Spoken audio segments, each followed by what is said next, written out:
Hello everyone, welcome back on my YouTube channel. Exercise 3.2 हम complete कर चुके थे। अब सेकंड मेथड है प्रतिस्थापन विधि, सब्स्टिट्यूशन मेथड। ठीक है, अब सब्स्टिट्यूशन मेथड है, इसमें हम क्या करते हैं ये देखते हैं कि कैसे हम पेयर को सोल्व करेंगे। ज़्यादा कुछ कोई विशेष बात इसमें है नहीं, थोड़ा सा इसको हम यहाँ से समझ लेते हैं और फिर एग्जाम्पल से इसको क्लियर कर लेंगे। ठीक है, देखो ये अपना पेयर हो गया, इसको हम बोल देते हैं ये इक्वेशन 1 है और ये इक्वेशन 2 है। अब हमें इनको सोल्व करना है, तो क्या करना है, कोई एक इक्वेशन लेनी है। ठीक है, कोई भी एक, जैसे हमने क्या ले लिया, इक्वेशन 1 को ले लिया। ठीक है, अब क्या करना है, यहाँ से हमें किसी एक वेरिएबल की, एक चर की वैल्यू निकालनी है। चाहे यहाँ से हम x की वैल्यू निकाल लें और चाहे y की वैल्यू निकाल लें, किसी एक की निकालनी है। तो यहाँ से देखो क्या लिखेंगे, a1x इक्वल है -b1y -c1, और x की वैल्यू निकालनी है हमें, तो इस a1 का भी क्या करेंगे, ट्रांसपोजिशन करेंगे, तो ये a1 यहाँ जाएगा। यानी यहाँ से हम कह सकते हैं कि x की जो वैल्यू है वो होगी -b1y -c1 अपॉन a1। इसे हम बोल देते हैं इक्वेशन 3। अब इक्वेशन 3 से जो x की वैल्यू है वो 2 में रख दो। नाउ फ्रॉम इक्वेशन समीकरण 2 और 3,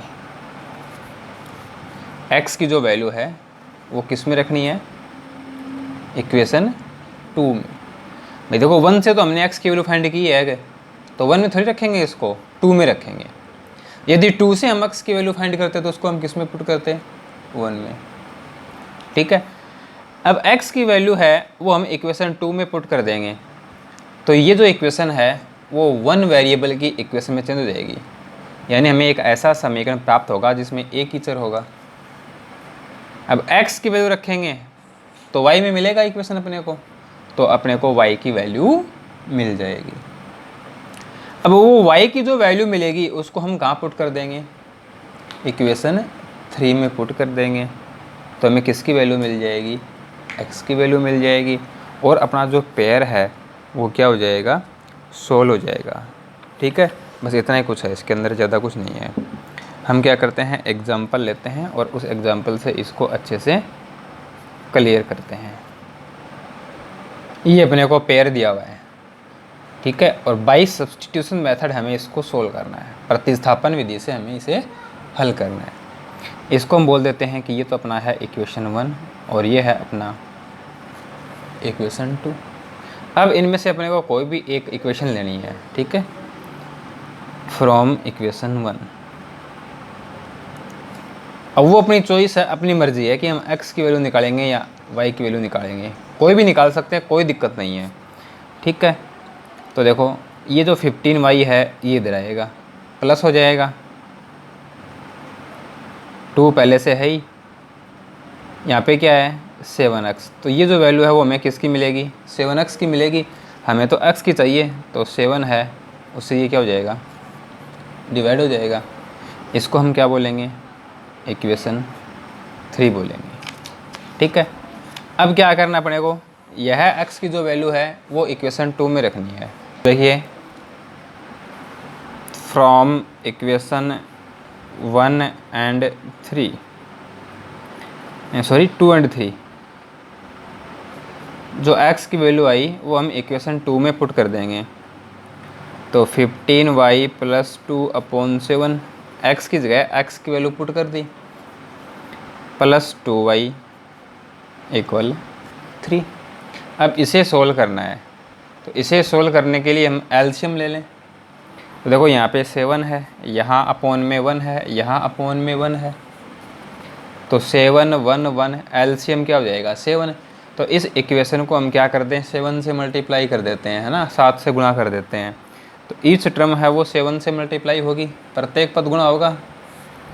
तो जब इसे मल्टीप्लाई करेंगे 7 से, तो 7 से 7 कैंसिल हो जाएगा, 15y प्लस 2 आएगा। यहाँ इसको 7 से मल्टीप्लाई करेंगे तो 14y बन जाएगा, ये प्लस 14y इक्वल 3 7 से मल्टीप्लाई होगा तो 21 हो जाएगा। अब देखो ये तो है 15y और ये हैं 14y, तो ये क्या हो जाएगा 29y हो जाएगा। अब ये जो 2 है ये इधर जाएगा, माइनस का हो जाएगा, 21 में से 2 माइनस कर देंगे, क्या आ जाएगा 19 आ जाएगा। हमें तो y की वैल्यू चाहिए, तो यहाँ से जो y की वैल्यू होगी वो क्या बन जाएगी 19/29। तो y की जो वैल्यू है, y का जो मान है वो कितना आ गया 19/29 आ गया, 19/29। अब ये जो वैल्यू है वो हम कहाँ पुट कर देंगे, इक्वेशन 3 में पुट कर देंगे, फ्रॉम इक्वेशन 3 समीकरण 3 से।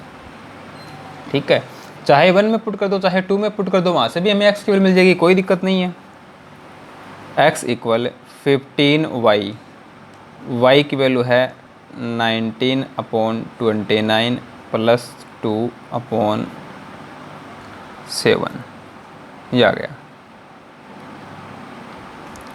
इसको यदि हम यहाँ पुट करते हैं इक्वेशन 2 में, तो इसे सोल्व करना अपने लिए इजी होगा। ठीक है, तो y की जो वैल्यू आएगी यहाँ, उसको हम इक्वेशन 1, इक्वेशन 2, इक्वेशन 3 कोई से भी एक इक्वेशन में पुट कर लेंगे।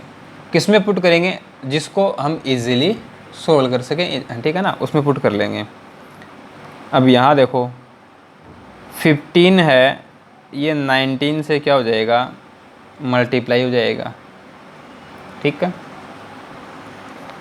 तो 15 है उसको 19 से मल्टीप्लाई कर देंगे, अपॉन में 29 आ जाएगा, प्लस में 2 है, फिर एलसीएम लेंगे।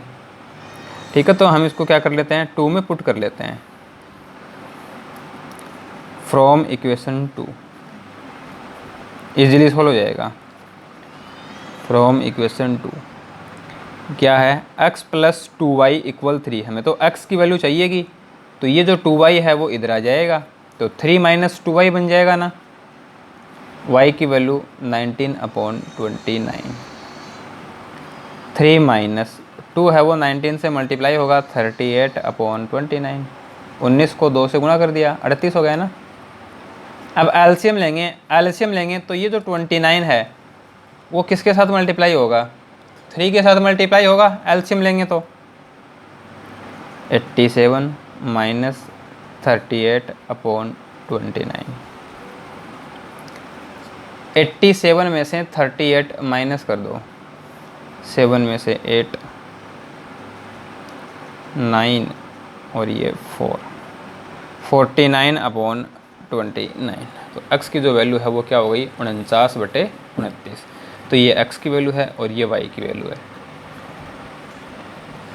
सो x इक्वल 49/29, y इक्वल 19/29। तो ये था अपना एग्जाम्पल।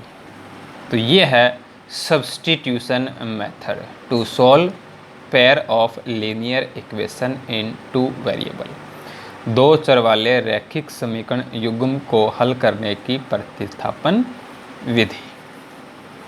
ठीक है, अब इससे रिलेटेड जो अपनी एक्सरसाइज है 3.3, हम उसके क्वेश्चन लेते हैं और इसको और भी अधिक अच्छे तरीके से समझने का प्रयास करेंगे। अब देखिए एक्सरसाइज 3.3 क्वेश्चन नंबर 1, निम्नलिखित रैखिक समीकरण युग्म को प्रतिस्थापन विधि से हल कीजिए। ठीक है, और इसमें 6 पार्ट हैं, तो ये जो 6 पार्ट हैं, इन 6 पार्ट्स को हमें क्या करना है, सब्स्टिट्यूशन मेथड से सोल्व करना है, प्रतिस्थापन विधि से हल करना है। तो ये है अपना क्वेश्चन नंबर 1 का फर्स्ट पार्ट। इसे हम इक्वेशन 1 बोल देते हैं और इसे हम इक्वेशन 2 बोल देते हैं। अब इनमें से कोई भी एक इक्वेशन लेनी है। ठीक है, फ्रॉम इक्वेशन 1 चाहे x की वैल्यू और चाहे y की वैल्यू, कोई भी एक वैल्यू निकालनी है। तो x इक्वल क्या बन जाएगा 14 माइनस वाई, यानी एक वेरिएबल है वो दूसरे वेरिएबल के टर्म्स में लिखा जाएगा। एक चर राशि है वो दूसरी चर राशि के पदों में लिखी जाएगी। इसे हम बोल देते हैं इक्वेशन 3। अब इक्वेशन 3 से x की वैल्यू है वो हम इक्वेशन 2 में पुट कर देंगे। तो x की जगह x की वैल्यू पुट कर दी 14 माइनस वाई, फिर है माइनस वाई इक्वल क्या है 4। 14 है, ये बाई ट्रांसपोजिशन इधर आ जाएगा, पक्षांतरण हो जाएगा। माइनस वाई क्या बन जाएगा माइनस 2y इक्वल 14 इधर आएगा, माइनस होगा 4 माइनस 14, 4 में से 14 कम कर दो, माइनस 10। माइनस माइनस प्लस, या कहें कि माइनस माइनस कैंसिल। हमें तो y की वैल्यू चाहिए, 2 से 10 को क्या कर देंगे भाग देंगे, डिवाइड कर देंगे। तो y की वैल्यू है वो क्या आ गई 5 आ गई। अब इसे किसी भी एक इक्वेशन में रख दो। फ्रॉम इक्वेशन 3 समीकरण 3 से x इक्वल 14 माइनस वाई की जगह क्या पुट करना है 5। अब 14 माइनस 5, 14 में से 5 घटा दिया, कितना आ गया 9 आ गया। सो x इक्वल 9 वाई इक्वल 5, ये अपना इस पेयर का क्या हो जाएगा सॉल्यूशन हो जाएगा। ठीक है, अब देखिए इसका सेकंड पार्ट। फर्स्ट जो इक्वेशन है वो है s माइनस टी इक्वल 3, ये इक्वेशन 1 हो गई। सेकंड इक्वेशन है s upon 3 plus T upon 2 equal 6।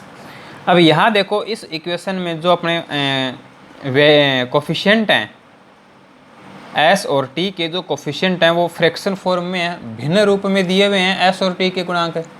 तो इसको हम क्या कर लेते हैं चेंज कर लेते हैं। तो देखो यहाँ पे है 3 और यहाँ पे है 2, तो दोनों का एलसीएम क्या बनेगा 6।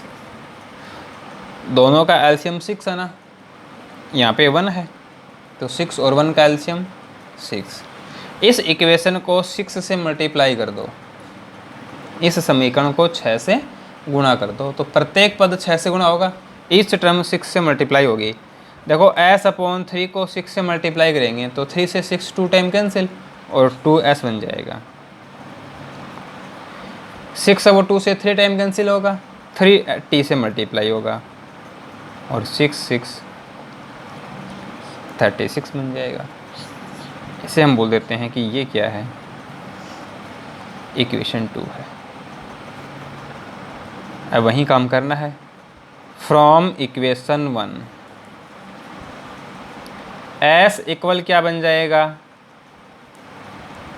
3 प्लस टी बन जाएगा, से इक्वेशन 3 समीकरण 3 कह दिया हमने इसको। अब ये जो s की वैल्यू है वो हमें इक्वेशन 2 में पुट करनी है। From equation second and third 2s, तो s की जगह क्या रख देंगे 3 प्लस टी रख देंगे, प्लस 3t इक्वल है 36। अब देखो इसको सोल्व करेंगे तो 2 है वो 3 प्लस टी से मल्टीप्लाई होगा, तो 2 को 3 प्लस टी से मल्टीप्लाई करेंगे तो ये बन जाएगा 6 plus 2t plus 3t equal 36। 2t 3t क्या बन जाएगा 5t, ये 6 इधर आएगा माइनस हो जाएगा, 36 में से 6 माइनस कर दो 30 बचेगा। हमें वैल्यू चाहिए t की, तो t हो जाएगा 30 अपॉन 5, 5 6 ज़ा 30, 5 के 30। तो t की जो वैल्यू है वो क्या आ गई 6 आ गई। अब t की जो वैल्यू है वो कोई भी एक इक्वेशन में पुट कर दो। फ्रॉम इक्वेशन 3 क्या है 2s थर्ड में रखें क्या, इक्वेशन थर्ड है अपनी एस इक्वल 3 + t, और t की जो वैल्यू है वो क्या है 6, तो 3 + 6 क्या हो जाएगा 9। सो s इक्वल 9, t इक्वल 6, ये अपना इस पेयर का क्या हो गया सॉल्यूशन हो गया। हम इजीली यह चेक कर सकते हैं कि हमारा आंसर राइट है या रॉन्ग है। s और t ये दोनों जो वैल्यू हैं वो इन दोनों इक्वेशन को सेटिस्फाई करेंगी। ऐसा नहीं कि हमने अकेला इक्वेशन 1 में रख दिया और संयोग से वो उसको सेटिस्फाई कर रहा तो हम कह देंगे कि यह इसका सॉल्यूशन है।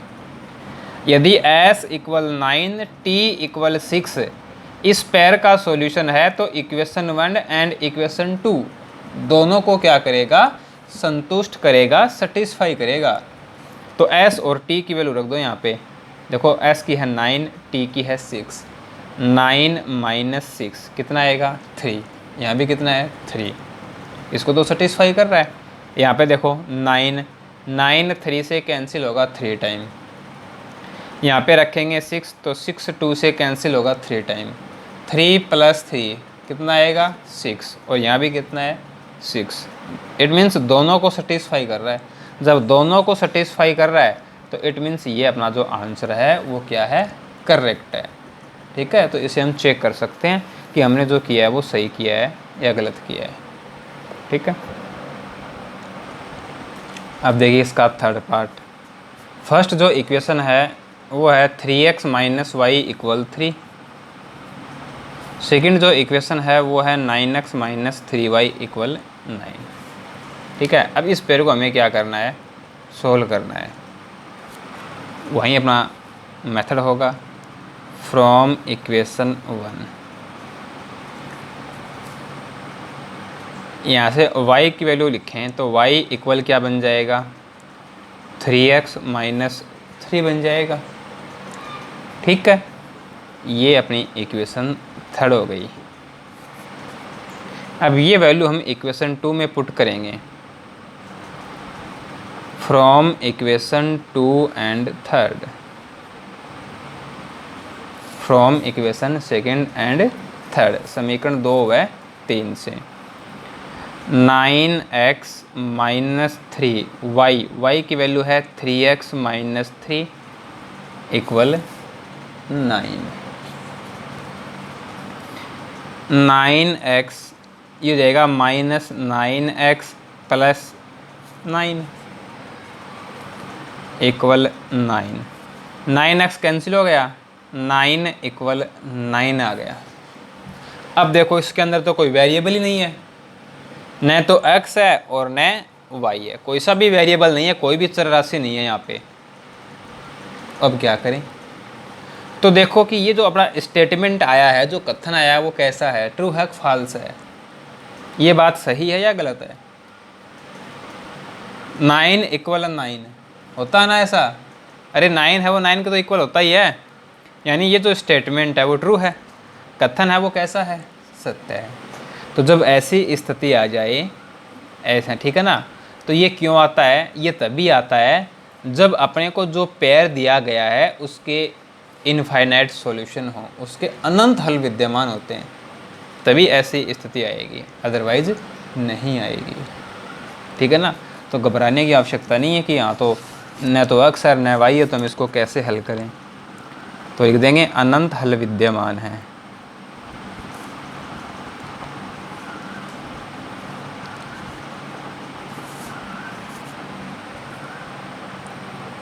ठीक है, इनफाइनाइट सॉल्यूशन एग्जिस्ट, ये इसका थर्ड पार्ट।